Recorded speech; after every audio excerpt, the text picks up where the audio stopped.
సుమన్ శెట్టి ఇప్పుడు ఈ తెలుగు రాష్ట్రాల్లో ఈ పేరు మారుమోగుతుంది. ఎందుకంటే తెలుగు బిగ్ బాస్ షోలో సుమన్ శెట్టి క్రేజ్ అలాంటిది.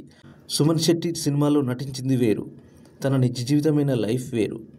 సుమన్ శెట్టి ఆంధ్రప్రదేశ్లోని విశాఖపట్నంలో జన్మించాడు.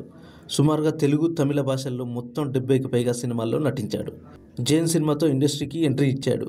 ఈ సినిమాని స్టార్ డైరెక్టర్ తేజ తెరకెక్కించారు. అప్పట్లో జేమ్స్ సినిమా పెద్ద బ్లాక్ బస్టర్ హిట్ కొట్టింది. అక్కడి నుంచి సుమన్ శెట్టి సినిమా ఆఫర్లతో దూసుకుపోయాడు. ఆ తర్వాత సుమన్ శెట్టి పెళ్లి చేసుకుని ఇంటివాడయ్యాడు. తనకిప్పుడు ఒక కూతురు, ఒక కుమారుడు ఉన్నారు. ఇక సుమన్ శెట్టి సినిమాల విషయానికి వస్తే 2002లో జైన్ సినిమాతో ఇండస్ట్రీలో అడుగుపెట్టాడు.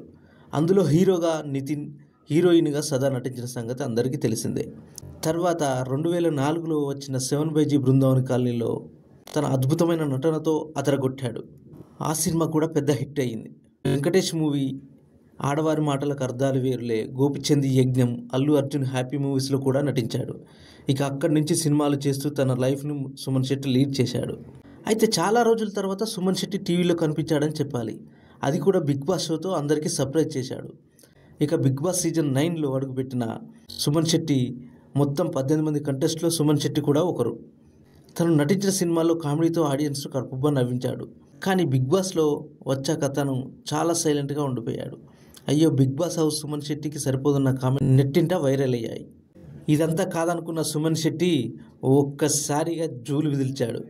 అందరి నోరులను మూయించాడు. ఆటల్లోనూ మాటల్లోనూ దూకుడు పెంచాడు. స్టార్ కమెడియన్ అంటే ఏంటో సత్తా చూపించాడు. తొలి వారం ఓటింగ్లో టాప్ ప్లేస్లోకి దూసుకెళ్ళిపోయాడు. అంతేకాదు, రెండో వారంలోనూ అదే జోష్ కొనసాగిస్తున్నాడు. సుమన్ శెట్టి ముఖ్యంగా బయట ఫాలోయింగ్ మాత్రం మామూలుగా పెరగడం లేదు. రోజు రోజుకు అభిమానులు పెరిగిపోతున్నారు. మరోవైపు అతని ఓటింగ్ కూడా పెరుగుతుంది.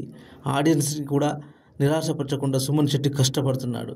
తన ఆట తీరుతో అందరినీ ఆకట్టుకుంటున్నాడు. బిగ్ బాస్ హౌస్లో అడుగుపెట్టక ముందుకు సుమన్ శెట్టి చాలా ఇంటర్వ్యూలు ఇచ్చాడు. వాటిలో చాలా ఇంట్రెస్టింగ్ కామెంట్స్ కూడా చేశాడు. అయితే అంతకుముందు సుమన్ శెట్టి గురించి డైరెక్టర్ తేజ మాట్లాడుతూ ఆశ్చర్యకరమైన విషయాలు వెల్లడించాడు.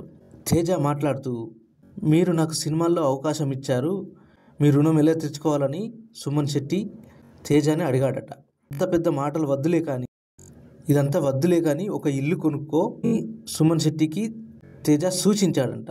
ఇక కొంతకాలానికి సుమన్ శెట్టి తేజని మళ్ళీ కలిసి, మీ వల్లే నేను ఇల్లు కట్టుకున్నాను సార్, ఇప్పుడు మంచి స్థాయిలో ఉన్నాను అని కాళ్ళకు నమస్కరించబోయాడు. రుణం తీర్చుకోవడం దేనికి, నాకు సినిమా అవకాశాలు రాక నన్ను ఎవరు పట్టించుకోకపోతే అందులో నా కోసం ఒక రూమ్ కట్టిపెట్టు అన్నారంట. మాట కాదనకుండా సుమన్ శెట్టి డైరెక్టర్ తేజకు రూమ్ కట్టి ఫోటో పెట్టాడంట. ఇక తనకు లైఫ్ ఇచ్చిన తేజ గారికి చెప్పినట్లుగానే సుమన్ శెట్టి ఒక ఇంట్లో గదిని ఆయన కోసం అలానే ఉంచాడట. ఆ గదిలో తేజ ఫోటోను కూడా పెట్టాడట. ఈ విషయం తెలుసుకున్న అభిమానులు సుమన్ శెట్టి గురుభక్తిపై ప్రశంసలు కురిపించారు. తేజ తెరకెక్కించిన జయం మూవీలో కడుపుబ్బా నవ్వించిన సుమన్ శెట్టికి ఏకంగా నంది అవార్డు కూడా అందుకున్నాడు అందులో. ఇక సుమన్ శెట్టి కొన్ని వీడియోస్ మాత్రం ఫేస్బుక్, ఇన్స్టాగ్రామ్లో వైరల్ అవుతున్నాయి. ఆ వీడియోస్లో సుమన్ శెట్టి మాట్లాడుతూ, ఎవరిని మోసం చేయకూడదు, అబద్ధాలు ఆడకూడదు, నిజాయితీగా నీకు డబ్బున్నా లేకపోయినా, తిండున్నా లేకపోయినా అదే నిన్ను బ్రతికిస్తుంది. నిజాయితీగా ఉండు, నీ కుటుంబాన్ని మంచిగా చూసుకో, అమ్మా నాన్నని మంచిగా చూసుకో, ఎవరికి ద్రోహం చేయకు, అవకాశం ఉంటే మంచి చేయి తప్ప మోసం చేయకనే మాటలు గూస్ బంప్స్ తెప్పిస్తున్నాయని చెప్పాలి. బిగ్ బాస్ సీజన్ 9లో ఉన్న సుమన్ శెట్టి తన ఆడియన్స్ కోసం చాలా కష్టపడుతున్నాడని చెప్పాలి. ఎంతైనా సుమన్ శెట్టి గ్రేట్ కదా. తను ఇన్నోసెంట్గా ఉన్నాడని చులకనగా చూస్తే తన ఆట, తన మాటలతో మిగతా కంటెస్టెంట్స్కి రుచి చూపించాడు సత్తా. సుమన్ శెట్టి ఇంకా బాగా ఆడి చివరి వరకు ఉండాలని కోరుకుందాం. All the best Suman Shetty. నా కంటెంట్ నచ్చితే షేర్ చేయండి, లైక్ చేయండి, మా ఛానల్ని సబ్స్క్రైబ్ చేసుకోండి. Thank you for watching.